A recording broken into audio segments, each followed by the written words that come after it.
Hi there, this is Aaron. Today is Saturday the 22nd of March and it's day 41 on the allotment.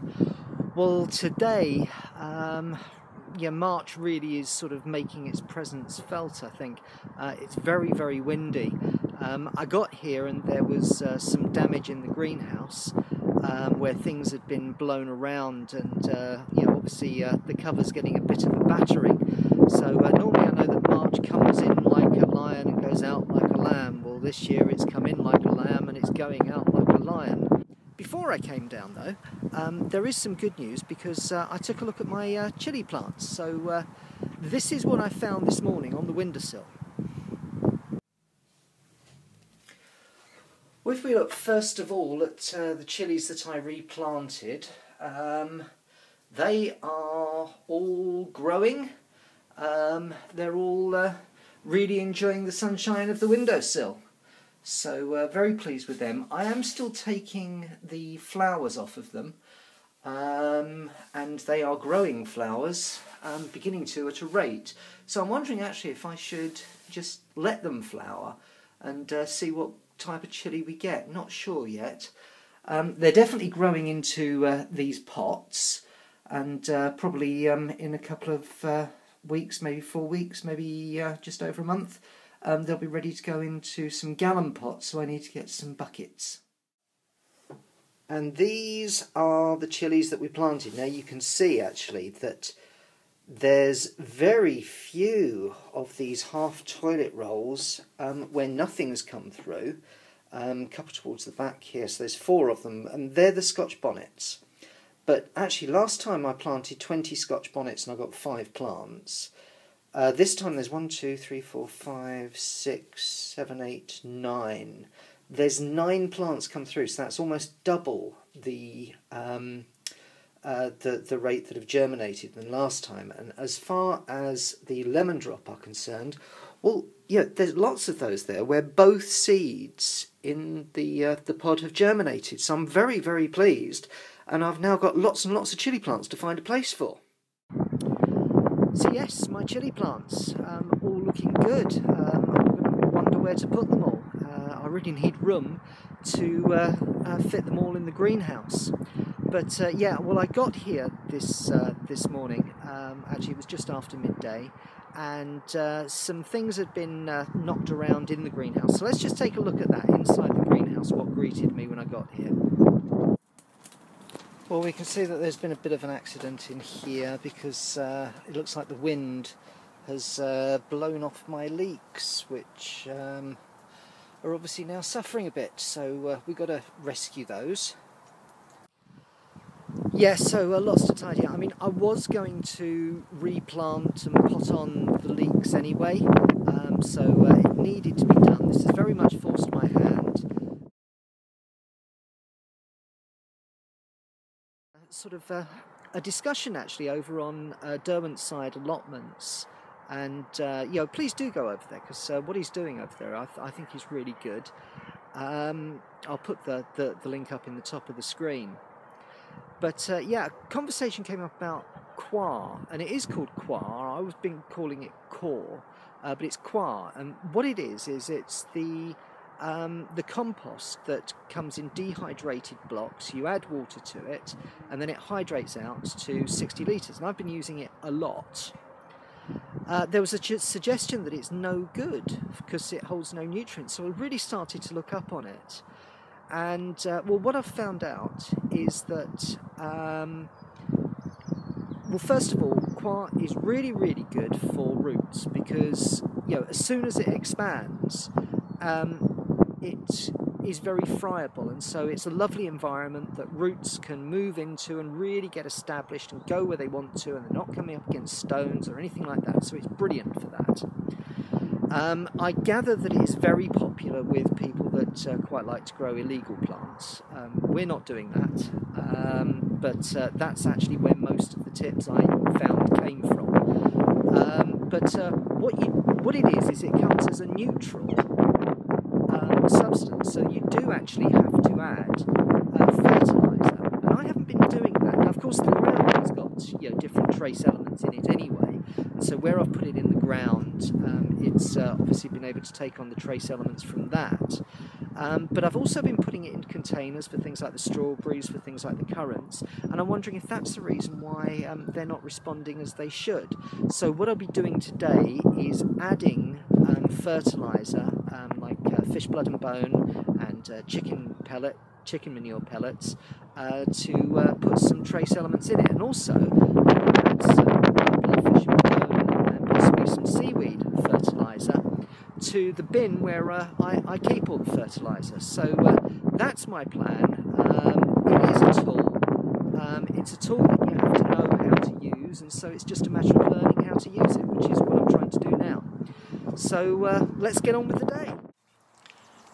So here, hopefully you can see what I've done. You see this this container it's about 6 to 8 inches deep, and I've filled it with compost that's also been fed with bloodfish and bones, so lots of nutrients in there. And then I've just dipped with a pencil a little hole, pulled the leeks through the cardboard tube, and they were very loose in there, so they've come out very easily, and then just used the pencil to just dip down the roots and then firm around them.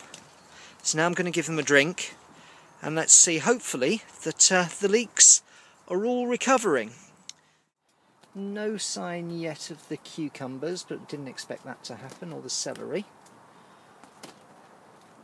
There are signs, though, of the brassicas coming through. There's a couple of cauliflower. There is the purple sprouting broccoli. There is the lettuce, and there is some of the cabbage, all coming through. The additional onions that I planted, they're all coming through as well. If we look at the peas, they're starting to come through. Nothing yet with the broad beans though. All of the broad beans now looking great in the evening sun. Really pleased. So looking forward to some early broad beans from the Aquadulce Claudia. My onions are actually now starting to look like proper onions, but yeah, that weeding thing is still hanging over my head. I haven't been able to do it yet. I'm praying I can do it tomorrow. What somebody said to me actually is that the yellow that's on them is actually a magnesium deficiency, and what I should do is give both these and the garlic some Epsom salts dissolved in water, so that they get the magnesium that they need. So I haven't been able to pick that up today, but hopefully I can, so that I can bring that down. And these are the garlic. Yeah, just little dry bits of yellow on top. Hopefully the Epsom salt is going to sort it out. What I'm also going to do today is to give them a feed of liquid seaweed dissolved in water, because that's got lots of nice things for them as well. Rhubarb continues to come on apace. Really pleased with him. Now, of course, we've put the coir down for him, but we also, absolutely smothered the area in manure, so he's got lots of nutrients to work off, and that's possibly why he's doing so well. Now, one of the things that I did was, because this is in coir, this is the red currant, so I looked up what nutrients red currant need. So they said, yeah, they really like fish blood and bone, and they really like potash.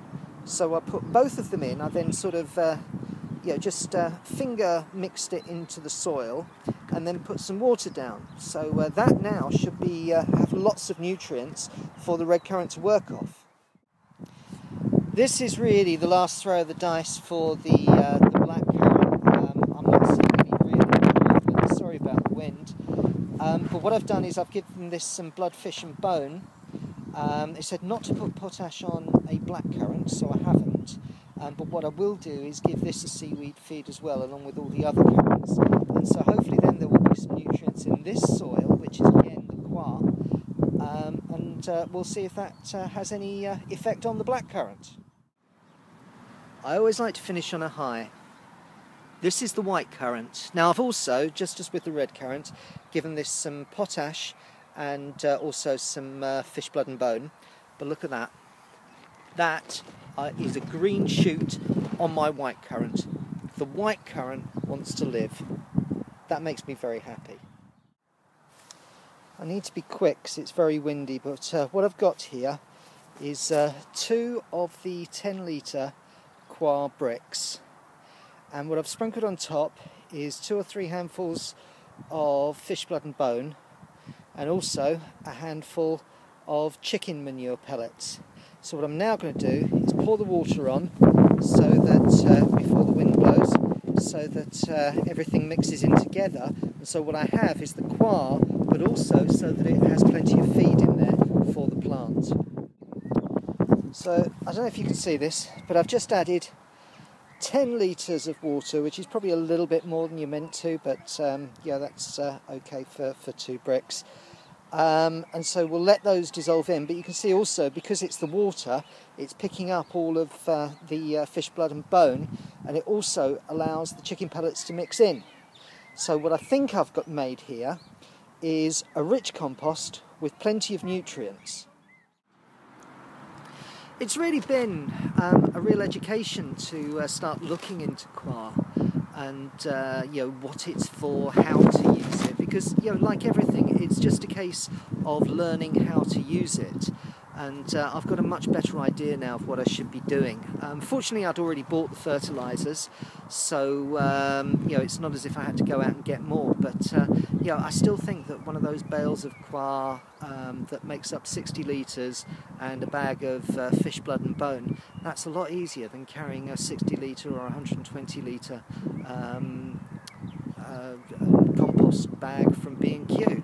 So you know, now that I know what to do, I will do it right, but I still think it's a good idea and I still think it's a great product.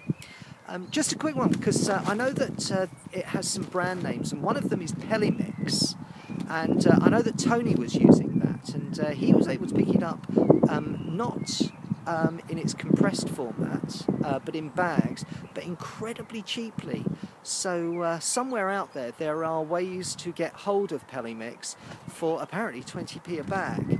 So then, as long as you put the right fertilizers in, that could be an incredibly cheap way, because it really does condition clay soil. So it's going to be really good for that as well, which I've got here. Anyway, we'll get back on with it. There is still some sunshine left, and I will continue to work. You can see that the wind's been blowing all day actually, and I've been very worried that I might sustain some damage to the greenhouse, but so far it's stood up. But yeah, I'll continue to work because I've still got to give the seaweed feed to everything. But that's really bringing us to the end of Saturday. I will be here tomorrow, so I can follow that on. But thank you so much for watching today. I will see you tomorrow on the allotment. Goodbye.